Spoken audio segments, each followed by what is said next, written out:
I'm sorry to disappoint, but you will not be seeing me in a Tifa cosplay because pledge complete. Also, this is the very first time I've 100%ed an RPG in my life.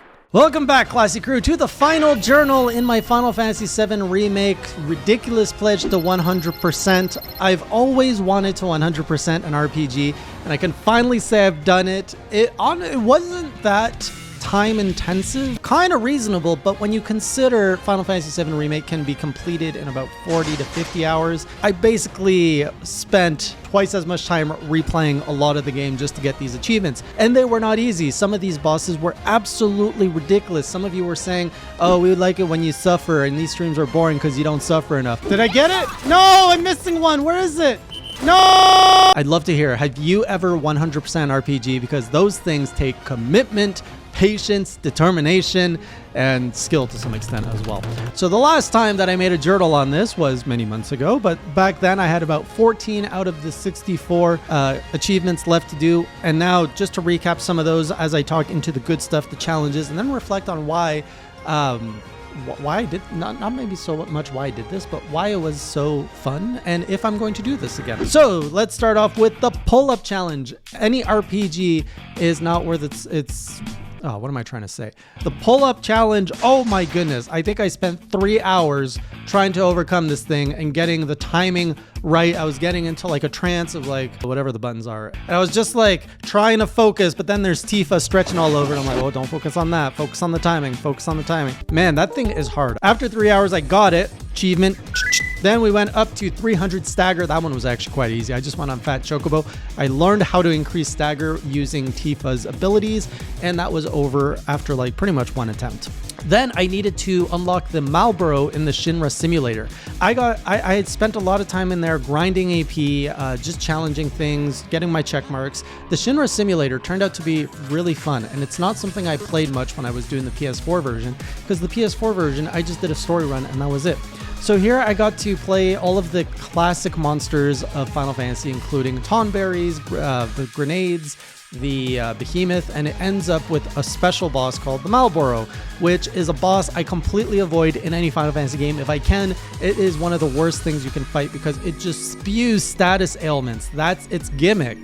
And it's ugly. So I smacked it, I killed it. Then I got to my first real like post-game challenge, which was versus Top Secret. And this boss really forced me to level up my game in the non-pun way. So the Top Secret fight, for those who don't know, you have to fight back to back to back all of the summons, starting with Shiva, then going to, oh man, I'm drawing a blank. And then if you clear all that, you get rewarded with a bonus fight, which is Pride and Joy, some kind of machine. This was absolutely ridiculously hard. When I tried with my own strategies, I couldn't even make it really past Shiva because if you don't kill her fast enough, she becomes immune to fire spells. She gets like these little orbs around her that absorb fire spells. And so I was like, oh, what am I going to do? So this is when I had to whip out the guide.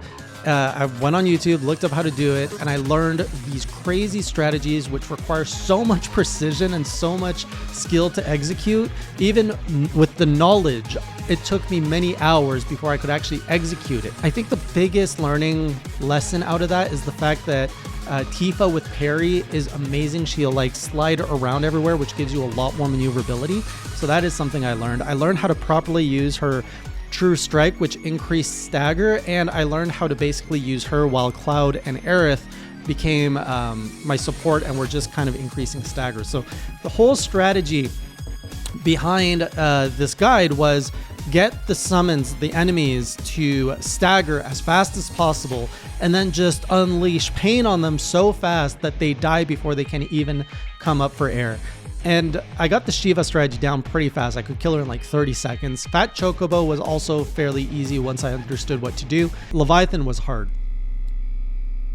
Also, Bahamut requires so much like focus, so much focus between the spells, the timing. It was ridiculous. And then Pride and Joy was quite easy. It's just a matter of shocking him. You just shock, and hope you don't run out of MP. Now, another big part of this strategy was equipping these accessories, which really increases your damage output, but it also increases the damage you take. So it's a high risk, high reward scenario where you want to unleash as much damage as you can before they can even hit you. It's a really cool strategy when you can pull it off, but man, it requires a lot of practice, a lot of precision, and that's pretty tough to do in a game like this. So that eventually fell after many hours. So after that, I decided to finish the story in hard mode. It was pretty, honestly, in the last journal, I was sharing how scared I was of the upcoming bosses. But because of this like player level up, most of the other bosses were not too difficult. They were very natural difficulty progression where I was somewhat comfortable in beating them.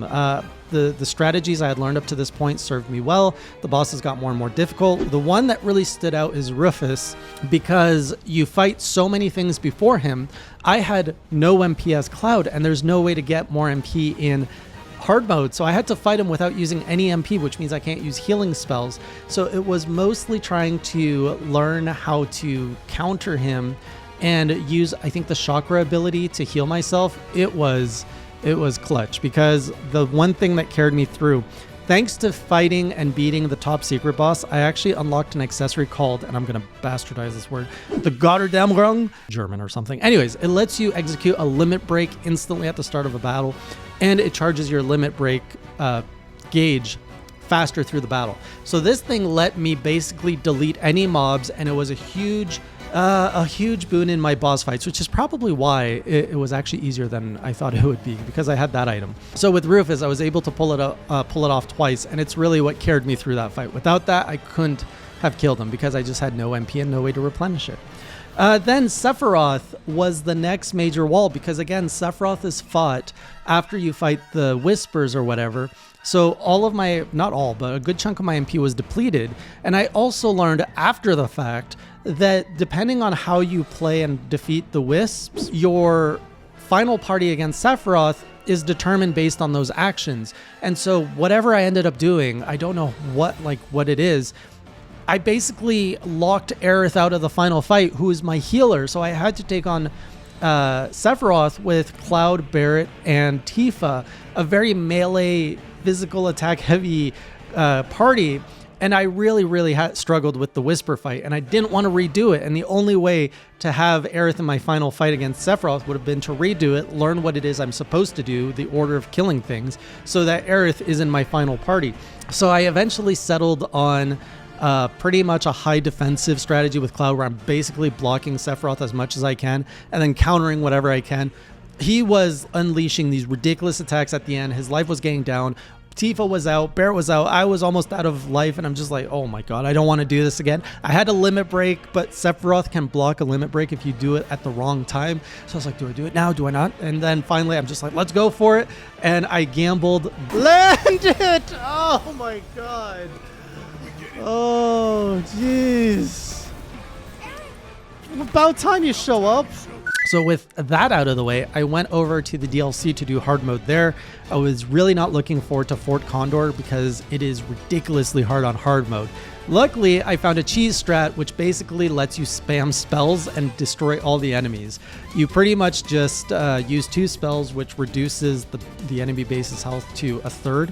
And all you got to do is sneak one like soldier to get that final third out of the way. So I was able to clear Fort Condor hard mode pretty easy. What was actually quite hard in the DLC was getting these stupid box challenge. You have a timer and you have to learn how to use Yuffie so precisely to destroy these boxes. All of her moveset has to come into play. I learned about like this wind strike, which was something I was never using, so that I could destroy multiple big boxes at once. Again, multiple hours on this minigame, but it helped me play so much better as Yuffie, which I was already enjoying playing as her, so I just got to appreciate her moveset that much more. The boxes fell. Off I went into finishing off the story. I don't think anything in the story of hard mode, like the DLC, was harder than those boxes. The boxes, oh, those things were grinding my gears. Then when I complete that, it actually unlocks the top secret fight for Yuffie and her husband. It's not her husband, husbando. I call him husbando. Now this one, I couldn't use the same strategies as I did with the main party because you only have 2 characters, only one of which you can control, which is Yuffie. But I learned a really cool strategy, which is very ninja-like. You're basically bouncing off of the summon all the time, and using like a dodge, like almost like a ninjutsu replacement technique to dodge their attack. When you pull it off, it is so rewarding. It requires some level of precision because you have to be able to read the summons, which made me feel like the Monster Hunter Dark Souls games of just playstyle of being able to read what the enemy is going to do. In an RPG, that's not usually something you really need to do because it's all like menu selection. So to get that gameplay here was surprising and also very rewarding. So from there, I had just one final ultimate boss left, which was Whis, who is the hardest thing in the whole game.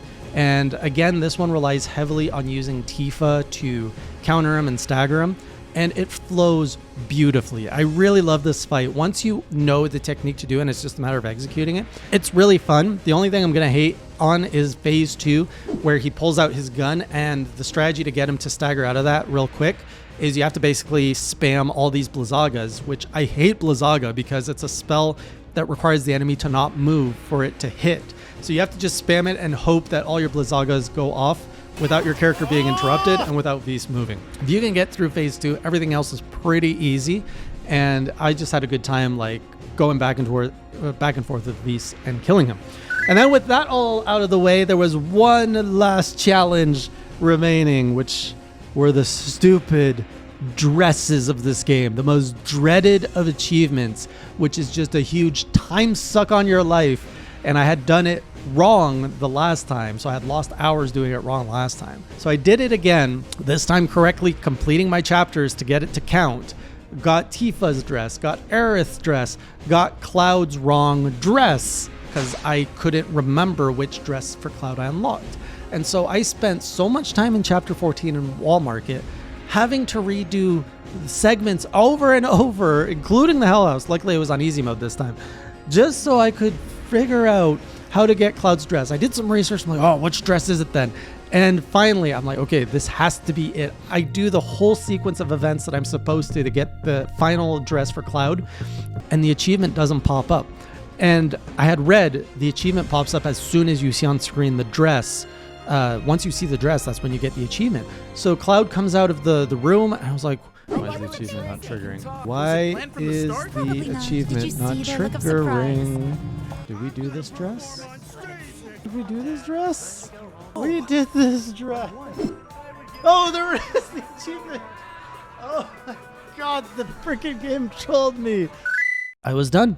Final Fantasy VII Remake. I have 100% the game, and I am so happy I did the pledge, but it was so grueling, but so rewarding. And I really would not do 100% achievement for a game I did not love. Luckily, I love Final Fantasy VII Remake. I really think the dress achievement was BS. That shouldn't have been there. All the other ones, fantastic. Would I do this again? Only if I absolutely love a game. Yes, I would not do it for the sake of doing it.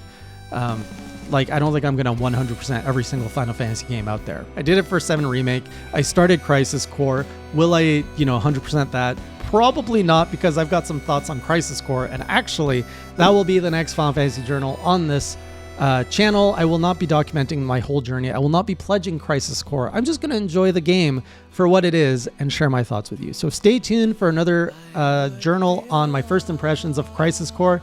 It's actually kind of weaker than I expected. I'll see you then, or on another video wherever I may be. And until next time, keep it classy.